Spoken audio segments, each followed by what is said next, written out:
Four factors அப்படின்னு போட்டிருக்கு. 4 ஃபேக்டர்ஸ்னால் காரணிகள், 4 காரணிகள் என்னென்ன அப்படின்னு ஒரு தலைப்பில் எழுதியிருக்காங்க. Wisdom and conduct should always be related to moral characters. அப்படின்னா ஞானம், அறிவுங்கிறது கூட ஞானம் இயல்பாகவே பார்ன் இன்டெலெக்சுவல்ஸ்ன்னு சொல்கிறாங்கள, அது மாதிரி பிறவியிலே ஞானமாக இருப்பது, அது தெய்வத்திடமிருந்து வரக்கூடிய அறிவு, அதைத்தான் ஞானம் என்று சொல்கிறோம். ஒருவர் பிறக்கும் போதே ஞானம் உள்ளவராக அறிவுள்ளவராக இருக்கிறார் என்றால் அதுதான் விஸ்டம், ஞானம்னு சொல்கிறோம். பிறந்து கல்வியினாலே கற்று பல விதத்தையும் அறிந்து கொள்கிறார் என்றால் அதை அறிவு என்று சொல்கிறோம். அறிந்து கொள்வது தான் அறிவு. இந்த ஞானமும் நம்முடைய நடக்கையும் should always be related to moral character. அப்போ என்ன, நம்முடைய நடக்கை எப்படி நடக்கிறது என்பது ஒரு முக்கியமான பண்பு. மாரல்னா என்ன, தமிழில் என்ன சொல்கிறோம்? நன்னெறியான ஒரு பண்பு, நல்ல நெறிகளை, தவறான சிந்தனைகள், தவறான நோக்கங்கள், தவறான நடக்கைகள் இல்லாத ஒரு குணம், அப்படி இருக்கணும். அப்போ ஞானமும் இருக்க வேண்டும், நடத்தையும் இருக்க வேண்டும். One of the great problems in our evangelical world today is the emphasis on spiritual knowledge and Christian service without connecting these important matters to personal character. இன்றைக்கி ரொம்ப கேடுகட்ட ஒரு நிலை, மிகப்பெரிய பிரச்சனைகளில் ஒன்று. சுவிசேஷ ஊழியம் செய்கிறேன் என்று பலர் வருகிறார்கள், சுவிசேஷ ஊழியத்தை செய்கிறார்கள். அவர்கள் என்ன செய்கிறார்கள் என்றால், தங்களுடைய தனிப்பட்ட குணநலன்களை மறைத்துவிட்டு இயேசு கிறிஸ்துவை பற்றி மிக பிரமாதமாக பேசிக்கிட்டு இருக்கான். சரி, நீ யார் அப்படின்னு கேட்டால் நம்பர் 1 ஐயக்கிய பயலாக இருக்கான். உங்களுக்கு எளிதாக புரியணும்னா ஜான் ஜபராஜை மனசில் வச்சுக்கோங்க. இதே மாதிரி எத்தனை போதகர்கள் இருக்கிறார்கள், நம்ம அண்ணனை ஞாபகத்தில் வச்சுக்கோங்க. ஒரு மூட்டை போட்டிங்கன்னா 100 மூட்டை கிடைக்கும். ஐயாவுக்கு நீங்கள் 1000 ரூபா கொடுத்தீங்கன்னா 10,000 ரூபா இருக்கும். அவருடைய உள்ளம் முழுவதும் பொருளாசையாகிய விக்கிரக ஆராதனையால் நிறைந்திருக்கு. எல்லா ஊழியக்காரர்களும் இன்னைக்கு இவாஞ்சலிக்கல் வேர்ல்டில் one of the great problems in our evangelical world today is to emphasis on spiritual knowledge and Christian service is service without connecting these important matters to personal characters. தனிப்பட்ட குணநலன்களோடு தொடர்பில்லாமல் இயேசு கிறிஸ்துவனுடைய ஊழியத்தை செய்வதற்கு முன் வருகிறார்கள். ரொம்ப மிகப்பெரிய பிரச்சனை. இன்றைக்கி அந்த அம்மா சிவகங்கையில் அந்த பையன்தான் திருடி இருப்பான்னு போலீஸ் ஸ்டேஷனில் கம்ப்ளைண்ட் கொடுத்துருச்சு. அப்போ என்ன அர்த்தம், மறைமுகமாக என்ன நடந்திருக்கிறது? ஏன் அவ்வளோ தீவிரமாக 5 பேர் அவனை அடித்து விசாரிக்க வேண்டிய அவசியம் என்ன? சார் எப்படியாவது வாங்கி கொடுத்துருங்க, என்ன செலவானாலும் பரவாயில்லன்னு ஒரு வார்த்தை விட்டுருவோம், சோழி முடிஞ்சிச்சு. அவனை போட்டு அடின்னு அடித்து கொன்னுட்டாங்க. அந்த பொம்பளையோட தனிப்பட்ட குணத்தை நீங்கள் பார்த்தீங்கன்னா, அவன் ஏற்கனவே 16 லட்சம் மோசடி பண்ணியிருக்கான். ஏற்கனவே 16 லட்சம் மோசடி பண்ணி போலீஸால் தேடப்படும் குற்றவாளி அந்த பொம்பளை. அவள் எப்படி உண்மையை சொல்லியிருக்க முடியும்? அவள் சொல்வது எப்படி உண்மையாக இருக்க முடியும்? இன்றைக்கி அயோக்கியத்தனமாகவும் பொருளாசையினாலும் நிறைந்திருக்கிற ஊழியக்காரர்கள், கிறிஸ்தவர்கள் எப்படி நியாயமானவர்களாக இருக்க முடியும் என்பதுதான் இங்கே கேள்வி.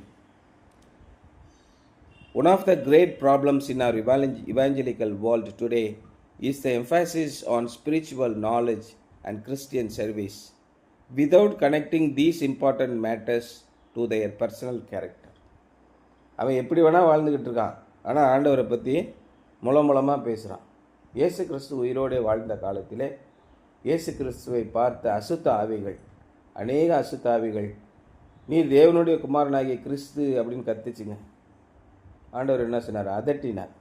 அவனை விட்டு வெளியே போ, பேசாமல் போயிடு. அசுத்த ஆவிகளும் இயேசுவை கிறிஸ்து என்று சொல்கின்றன. நீ என்ன பெருசாக சொல்லி கிழிக்கிற? நீனும் அசுத்த ஆவியோட சேர்ந்தவன் தானே. இன்னைக்கு கிறிஸ்தவ ஊழியக்காரன் அத்தனை பேரும். அப்போ வாழ்க்கையிலே உங்களுடைய குணநலன்கள் மாறவில்லை என்றால் கிறிஸ்துவை பற்றி பேசுகிறதுக்கு உங்களுக்கு யோக்கியதையே இல்லை. அதுதான் இவர் இங்கே சொல்கிறார். For example, some teachers and preachers claim to have God's wisdom, yet they lack love and kindness and other basic qualities that make the Christian life beautiful and distinctive. இறைவனுடைய ஞானம் தங்களுக்கு இருக்கிறது, எனக்கு தீர்க்க தரிசன வரம் இருக்கிறது, அந்நிய பாஷையை பேசும் வரம் இருக்கிறது அப்படின்னு சொல்லிட்டு இந்த டிசம்பர் 31 மட்டும் வாழ்க்கையில் வந்துடவே கூடாது. எல்லா பயலும் தீர்க்கதரிசி ஆகிடும். இந்த வருடத்தை நன்மையால் நிரப்புவார். இவன் அசுத்தமாக விக்கிரக ஆராதனை பண்ணிக்கிட்டு இருப்பான், வேசித்தனம் பண்ணிக்கிட்டு இருப்பான், ஊர் மேய்ஞ்சிக்கிட்டு இருப்பான். அவனுக்கு இவன் ஆசீர்வாதம் கொடுப்பான். தேவன் இந்த வருடத்தை உங்களுக்கு நன்மையினால் நிரப்புவார். ஆட்சி மாறும், உங்களுக்கு அற்புதமான காலம் பிறக்கிறது. அதான் டெய்லி ஜோசியக்காரங்க சொல்லிட்டானே, நீ என்ன சொல்கிறது? இதைத்தான் நீங்கள் அத்தனை ஊழியக்காரங்களும் கட்டாயம், காலத்தின் கட்டாயம். குறிப்பாக மோகன் சி லாசரஸுக்கும் ஜீசஸ் கால்ஸுக்கும் என்ன பிரச்சனைனா, இந்த 31 ஆசீர்வாத வாக்குத்தத்தம் சொல்லலைன்னா அருந்து தொங்கி போயிடும். அதேமாதிரி நம்ம சர்ச்சிலையும் வாக்குத்தத்த வசனம் ஒன்று கொடுப்பாங்க. வாக்குத்தத்த வசனங்கள் எல்லாம் ஒரு இஃப் கிளாஸோடு வரும். இஃப் கிளாஸ்னால் என்ன? கண்டிஷன். இங்கிலீஷில் இருக்கா? இஃப் கிளாஸ் இருக்கா? Condition. If you do this will happen. நீ அயக்கத்தனமாக இருந்து ஆண்டவருக்கு விரோதமாக வாழ்ந்துக்கிட்டு பொல்லாத வழிகளில் நின்று கொண்டு ஆண்டவர் எனக்கு செய்வார்னு எப்படி நம்புவ? எல்லா சபை போதவர்களும் கட்டாயம் கொடுத்தாக வேண்டிய ஒரு நெருக்கடிக்குள் தள்ளுகிறார். அதான் ஒரு போதகர் கூட சொன்னார், நீ பாட்டு உன் இஷ்டத்துக்கு பொல்லாத வழிகளில் திருட்டுத்தனம் பண்ணி செத்து போய் கடைசியில் உன்னுடைய அடக்க ஆராதனையிலே பரிசுத்தவான் மரித்து போய்விட்டார் என்று என்னை பொய் சொல்லி ஜெபம் வைக்காதியா அப்படின்னு சொல்லி ஒரு போதவர் சொல்கிறார். எல்லாமே இவனுங்களுக்காக பொய் சொல்ல வேண்டிய ஒரு நெருக்கடிக்குள்ளே வந்துட்டாங்க ஊழியக்காரர்கள் எல்லாம். உண்மையெல்லாம் பேச முடியாது. உண்மையை பேசிட்டோம்னா அடுத்த வாரம் வீட்டுக்கு போகும்போது, யாரை பேசுனீங்க, என்னை நினச்சி தானே பேசுனீங்க அப்படின்னு அறுவாள் எடுத்து மண்டையை பிறந்துடும். அந்த மாதிரி கொடூரமானவங்க தான் இன்றைக்கி சர்ச்சில் இருக்காங்க. அதுக்கு தகுந்த மாதிரி ஊழியக்காரர்கள் தங்கள் இருதயத்தின் சிந்தனைகளுக்கு ஏற்ற போதகர்களை உருவாக்கி கொண்டார்கள்னு பைபிளில் போட்டிருக்கு. நியாயத்தையும் ஆண்டவர் என்ன சொல்கிறாரோ அதையும் சொல்லிடக்கூடாது. சொல்லிட்டா அவ்வளோதான், டென்ஷன் ஆயிடுவாங்க. இன்றைக்கி இருக்கிற போதகர்களும் some preachers, some teachers to have claimed God's wisdom, யாரெல்லாம் தேவனுடைய ஞானம் தங்களுக்கு இருக்கிறது என்று சொல்கிறார்களோ, yet they lack love and kindness and other basic qualities that make the Christian life beautiful and distinct. நீ கிறிஸ்தவர்களாக வாழ்கிறீர்கள் என்றால் அன்போடும் இரக்கத்தோடும் கருணையோடும் நடந்து கொள்ள வேண்டும். அடுத்தவர்களுக்கு துரோகிகள் தான் நம்மகிட்ட வருவாங்க. நல்லா புரிஞ்சுக்கோங்க, நம்மிடத்திலே வருகிறவர்கள் துரோகிகள். அவர் நன்றி அறியாதவர்களுக்கும் துரோகிகளுக்கும் தமது சூரியனை உதிக்க பண்ணுகிறார். அதனால் போனோம், ஏற்கனவே 4 பேர் துரோகம் பண்ணி போயிட்டாங்க, மறுபடியும் எதுக்கு கண்ட நாய்களுக்கும் செய்யணும் அப்படின்னு யோசிக்கக்கூடாது. நம்மிடத்திலே வருகிறவர்கள் துரோகிகள் தான். ஆனால் நீங்கள் உங்களுடைய பரமபிதா பூரண சர்க்குணராக இருப்பது போல நீங்கள் எல்லாருக்கும் நன்மை செய்யுங்கள். துரோகம் செய்கிறவன் துரோகம் செஞ்சுட்டு போட்டோம், நன்மை செய்கிறவனை கர்த்தர் ஆசீர்வதிப்பார். இந்த அடிப்படையான குணம் இல்லாமல் இருக்கிறார்கள். Even some soul winning Christians are so busy serving God that they cannot take time to check facts, so they publish lies about other Christians. ஆத்துமாக்களை ஆதாயம் செய்கிறோம் என்று சொல்கிற மிகப்பெரிய கிறிஸ்தவர்களும் கூட உண்மை இன்னதென்று யோசிக்காமல், சிந்திக்காமல், ஆராயாமல் அடுத்த கிறிஸ்தவர்களை பற்றி போலியான தகவல்களை, பொய்யை சொல்கிறார்.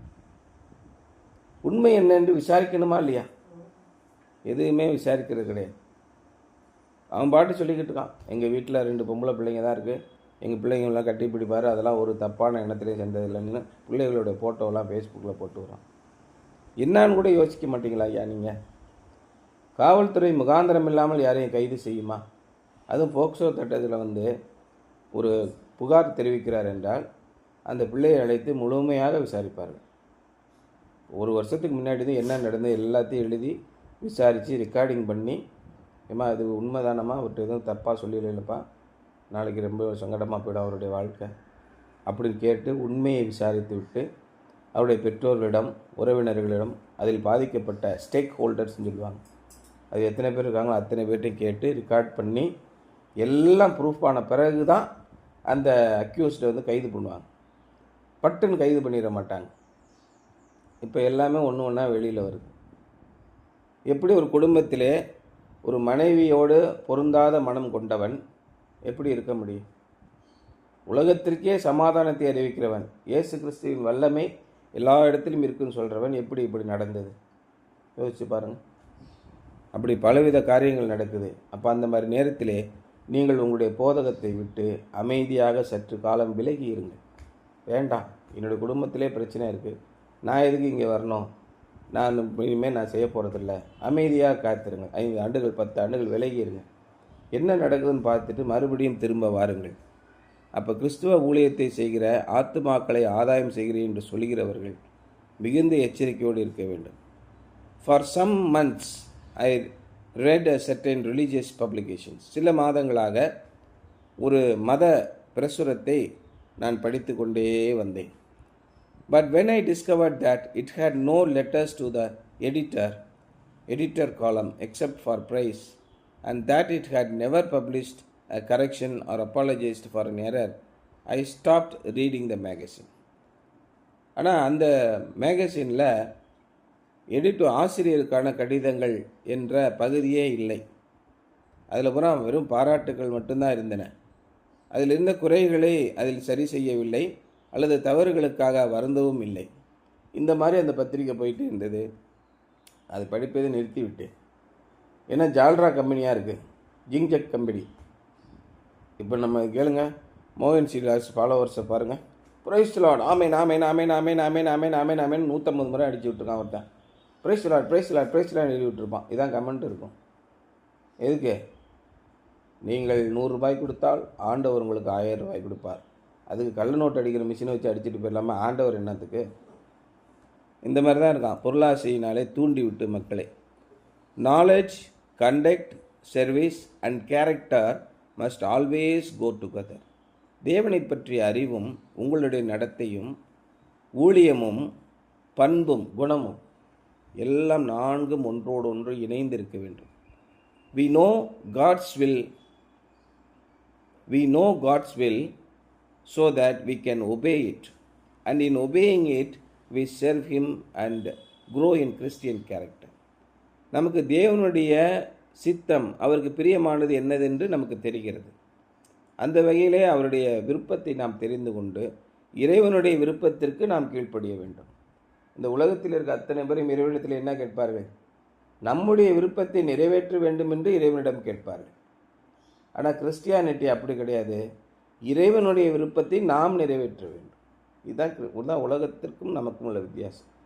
ஆண்டவரே, நான் பெரிய பணக்காரனாகி கோடீஸ்வரன் ஆக வேண்டும், அதிலே தேவரே நீர் கொடுக்கிற பணத்திலே நான் உமக்கு காணிக்கை கொடுக்கிறேன் அப்படின்னு சொன்னீங்கன்னா நீ கிறிஸ்டியனே அல்ல. இப்போ திருப்பதி கோயிலுக்கு போனீங்கன்னா நீங்கள் உடன்படிக்கை பண்ணிக்கலாம். இந்த மாதிரி பிஸ்னஸில் எனக்கு இவ்வளோ பணம் கிடைச்சா நான் 10% 20% உங்களுக்கு தரேன் அப்படின்னு சொல்லி சாமிகிட்ட நீங்கள் வேண்டிக்கலாம். அது மாதிரி ஒப்பந்தம் பண்ணிக்கலாம். நிறைய தெய்வங்கள் இருக்குது. செல்வத்தை கொடுக்கும் தனலட்சுமி, தனம் உங்களுக்கு பெருகும். உங்களுக்கு செல்வம் பெருகுன்னா என்ன பண்ணிருப்பாங்க? கடைகள்லாம் பார்த்திங்கன்னா தனலட்சுமி படத்தை போட்டு காலில் பூரா தங்க காசுகளாக அப்படி கொட்டி கிடக்கும். கையிலேருந்து அப்படியே காசாக கொட்டும். கீழே ஒரு செம்பு இருக்கும். அந்த செம்பு நிறைஞ்சி வெறும் தங்க காசாக இருக்கும். உங்களுக்கு நிறைய பணம், தனம், செல்வம் வேணும்னா நீங்கள் தனலட்சுமியை கும்பிடணும். இது மாதிரி ஒன்றுக்கும் ஒரு சாமி இருக்குது. உங்களுக்கு நிறைய படிப்பு நல்லா வரணும்னா நீங்கள் சரஸ்வதியை கும்பிடணும். சரஸ்வதி கல்வி கடவுள். இப்படி உங்களுக்கு என்ன வேணுமோ, உங்களுடைய மனதின் விருப்பம் என்னமோ அதை நிறைவேற்றி கொள்ள வேண்டும் என்றால் நீங்கள் அந்தந்த சாமியை கும்பிடணும்.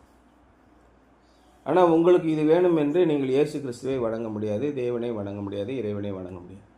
அவருடைய சித்தம் என்ன என்று, அவருக்கு விருப்பமானது என்ன, அவருக்கு பிரியமானது என்ன? உமக்கு பிரியமானதை செய்ய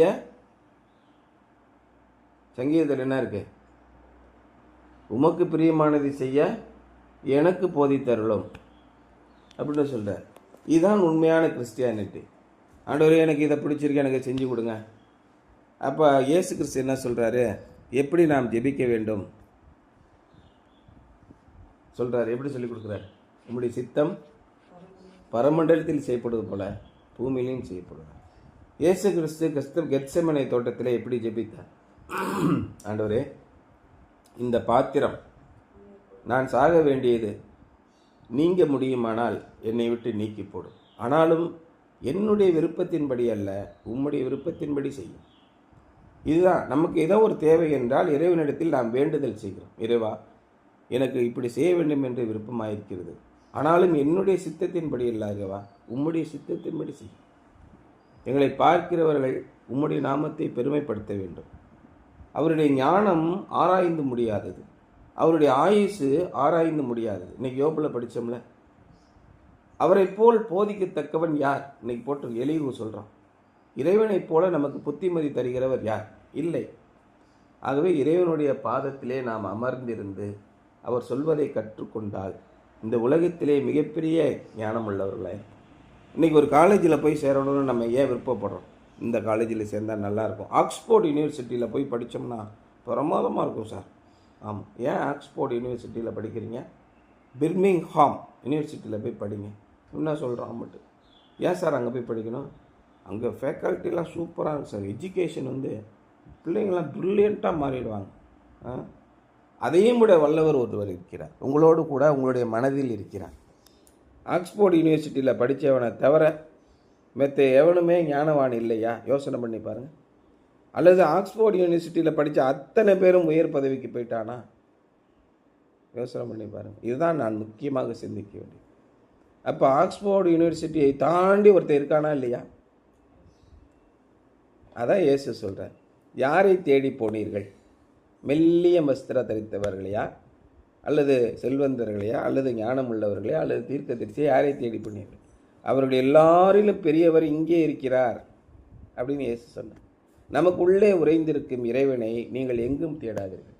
பரிசுத்த ஆவியானவர் உங்களுக்குள்ளே இருந்து நன்மை என்னதென்றும் தீமை என்னதென்றும் உங்களுக்கு விளக்கி சொல்லுவார். உங்களுக்கு ஏதாவது ஒரு சந்தேகம் வாழ்க்கையிலே நடந்தால் நீங்கள் முழங்கால் படிட்டு அவருடைய வசனத்தை எடுத்து வைத்துக்கொண்டு அமைதியாக தியானம் செய்யுங்கள். ஆண்டவர் பேசட்டும், நீங்கள் பேசாதீர்கள். ஆண்டவரே, நான் என்ன செய்யணும் சொல்லுங்கள், எனக்கு ஒன்றுமே புரியல, உம்முடைய ஞானத்தினாலே என்னை நிரப்பும். அப்படியே அமைதியாக இருங்க. ஆண்டவரே, எனக்கு இது கொடுங்க, அது கொடுங்க, அது கொடுங்க, இது கொடுங்க, இது கொடுங்க, அது கொடுங்க, அது கொடுங்க, அப்படியே உளறிட்டு கிடக்கு. சோத்திரம் சோத்திரம் சோத்திரம் சோத்திரம் சோத்திரம் மாட்டவர், சோத்திரம் மாட்டவர், சோத்திரம் மாட்டவர், சோத்திரம் மாட்டவர், சோத்திரம் மாட்டவர், பேசுகிறார் பேசுகிறார் பேசுகிறார். இப்படி தான் ஜெபிக்க கற்றுக் கொடுக்குறான். இது ஜெபம் அல்ல. அவருடைய சன்னிதானத்திலே நாம் அமைதியாக அமர்ந்திருப்பது. அப்போ என்னென்ன கிடைக்கும்? You will get knowledge, conduct, service and character. All these must always go together. We know God's will so that we can obey it. தேவனுடைய சித்தம் இன்னதென்று உங்களுக்கு தெரிந்துவிடும். அப்பொழுது நீங்கள் அதற்கு கீழ்ப்படுவீர்கள். அண்ட் இன் ஒபேயிங் இட், அவருடைய விருப்பத்திற்கு நீங்கள் கீழ்ப்படியும் போது வி சர்வ் ஹிம், நாம் அப்பொழுதுதான் ஊழியம் செய்கிறவர்களாக மாறுகிறோம். இறைவனுக்கு தொண்டு செய்வது என்பது என்ன? ஏழைக்கு இறங்குகிறவன் கர்த்தருக்கு கடன் கொடுக்கிறான். கடவுளுக்கே கடன் கொடுக்கிறான் இரக்கமுள்ளவன். அவன் கொடுத்ததை அவர் திரும்ப கொடுப்பார். அதான் ரொம்ப முக்கியம். அவருக்கு ஊழியம் செய்கிறீர்கள் and grow in Christian character. அப்படி நாம் இறைவனுடைய விருப்பத்தை செய்யும்போது தான் கிறிஸ்தவ பண்பிலே நாம் வளர்கிறோம். While none of us is perfectly balanced in these 4 factors, we ought to strive for that balance. இந்த 4 குணங்களிலும் நாம் தேறினவனானேன், நான் முற்றும் தேறினவனானேன் அல்லது முழுமை அடைந்தேன் என்று நான் எண்ணவில்லைன்னு பவுல் சொல்கிறார். நாமளும் அப்படி முழுவதுமாக நிறைந்து விட முடியாது. மனிதர்களுக்குரிய குணம் நமக்கு இருக்கும். இதோடு நம்முடைய சத்துருவாகிய பிசாசானவன் எவனை வஞ்சிக்கலாமோ என்று வகை தேடி கொண்டிருக்கிறார். நமக்கு போராட்டங்கள் யாரோடெல்லாம் உண்டு? நம்ம ஃப்ரீயாக 4 லேன் ரோட்டில் பைபாஸில் போல நம்ம துரைத்தனங்களோடும் அதிகாரங்களோடும் வான மண்டலங்களில் உள்ள ஏகாதிபத்தியங்கள் அந்தகார லோகாதிபதிகளோடும் ஏகாதிபதிகளோடும் எல்லாரோடையும் நமக்கு போராட்டம் உண்டு. நம்ம சும்மாவே இருந்தாலும் 4 பேர் நமக்கு குடைச்சலை கொடுக்க தான் செய்வோம். அதில் எப்படி நீங்கள் வளருவீங்க? சில குறைநிறைகள் நம்முடைய வாழ்க்கையிலே இருக்கும். அதையும் தாண்டி நீங்கள் அதிலே வளருவதற்கு அன்றாடம் ஜெபியுங்கள். வேலை உனக்கு கை கூட சத்திய வேதன். அப்புறம் மன்றாடு, ஓடு போய் மன்றாடு. காலை காலை தேடுவோர் என கண்டடைவாரே, கண்ணீரால் ஜெபம் செய்யும் என்றாரே. காலையில் எழுந்து கண்ணீரோடு அவருடைய சமூகத்திலே போய் நாம் நிற்கும்போது, தினமும் காலையில் குளிக்கும்போது நம்முடைய உடலில் இருக்கிற அழுக்கெல்லாம் போய்விடுகிறது. தினமும் காலையில் அவருடைய வேதத்தை 2 வசனம் எடுத்து படிங்க. முழங்கால் படிட்டு ஜபிங்க. தூங்கி எந்திரிச்சவனே முழங்கால் போடுங்க. அவரிடத்திலே கண்ணீரோடு ஜெபியுங்கள். மிகப்பெரிய ஆசீர்வாதம் உங்களுக்கு காத்திருக்கிறது. உங்கள் படுக்கையிலே அவரை தியானித்து கொண்டே இருங்கள். 5:30 மணிக்கெல்லாம் முழிப்பு வந்துடும். அவரை கூட பேசிக்கொண்டே இருங்கள். முதலாவது யாரோட சிந்திப்பீர்கள் என்றால் இறைவனோடு பேசிக்கொண்டீர்கள். மற்ற எல்லாத்தையும் பின்னாடி தள்ளுங்க. முதலாவது உலக கவலைகளை உங்களை நிறைத்தீர்கள் என்றால் நிம்மதியே இருக்காது. எதாக இருந்தாலும் இறைவன் பார்த்துக்கொள்ள, என்னால் ஒன்றுமே செய்ய முடியாது, நான் விரும்புகிற செய்யப்போகிற காரியங்களை ஆண்டவரே நீர் பார்த்துக்கொள்ளும் என்று அவரிடத்திலே ஒப்படைச்சா மிகப்பெரிய கிறிஸ்துவ குணத்திலே நீங்கள் வளருவீர்கள். Something to ponder. If you never told other people you are a Christian, how long do you think it would take them to notice? நீங்கள் ஒரு கிறிஸ்தவர் என்று இதுவரைக்கும் ஒருவரிடம் நீங்கள் சொல்லவே இல்லை என்றால் நீங்கள் கிறிஸ்தவர் தான் என்பதை கண்டுபிடிப்பதற்கு உங்களுக்கு எவ்வளவு நேரம் ஆகும்? அன்றைக்கி ஒரு நாள் விழுப்புரத்துலேருந்து பண்ருட்டி பஸ்ஸில் போய்கிட்டு இருக்கேன். ஒரு அம்மா சின்ன குழந்தைய கையில் வச்சுட்டு இருந்துச்சு. திடீர்னு அந்த குழந்தை ஃபுல்லாக வாந்தி எடுத்துருச்சு. ஃபுல்லாக அந்த அம்மா புடவை பூராவாக தண்ணி, அப்படியே வாந்தி அழுக்கமாக இருக்குது. அந்த அம்மா எல்லாத்தையும் துடைச்சி போட்டு உட்காந்துருக்கு. எல்லாம் கம்முன்னு இருக்காங்க. நான் தண்ணி பாட்டில் எடுத்து அந்த அம்மாட்ட கொடுத்து பிள்ளைக்கு துடைச்சி விடுங்கம்மா. சார் உங்களுக்கு தண்ணி எனக்கு பரவாயில்லம்மா, நான் வெளியில் போய் வாங்கிக்குவேன், துடைச்சிக்கோங்க, துடைச்சி பிள்ளையை கழுவி விடுங்க அப்படி சொல்லி ஒரு சின்ன துண்டு வச்சுருந்தேன், அதையும் எடுத்து கொடுத்தேன், துடைச்சி விடுமா. சார் எல்லாம் அழுக்காக போய்டும் சார். பரவாயில்ல, துண்டை நீனாக வச்சுக்கா, ஒன்றும் பிரச்சனை இல்லை அப்படின்னு ஒன்று கொடுத்துட்டேன். கொஞ்சம் நேரம் கழித்து எல்லாம் அமைதியாக இருந்து கொஞ்சம் நேரம் கழித்து ஒருத்தன் கேட்குறான், சார் நீங்கள் கிறிஸ்டியனா அப்படின்னு கேட்குறான். ஆமாங்க, ஏன் அப்படின்னு. கிறிஸ்டியனை தவிர வேறு யாரும் இந்த மாதிரிலாம் செய்ய மாட்டாங்க சார் அப்படின்னு சொல்கிறேன். உங்களுடைய குணாதிசயம் அங்கே கிறிஸ்துவை மகிமைப்படுத்துகிறதா? இதுதான் ரொம்ப முக்கியம். நீங்கள் இதுவரைக்கு மற்றவர்களிடம் நான் கிறிஸ்தவன் என்று ஒருபோதும் சொல்லியிருக்கவில்லை என்றால் நீங்கள் கிறிஸ்தவர்கள் தான் என்று அவர்கள் கண்டுபிடிப்பதற்கு எவ்வளவு நேரமாகும்? ஏன் யோசித்து பாருங்கள் என்பதுதான் இன்றைய சிந்தனை. சரியா?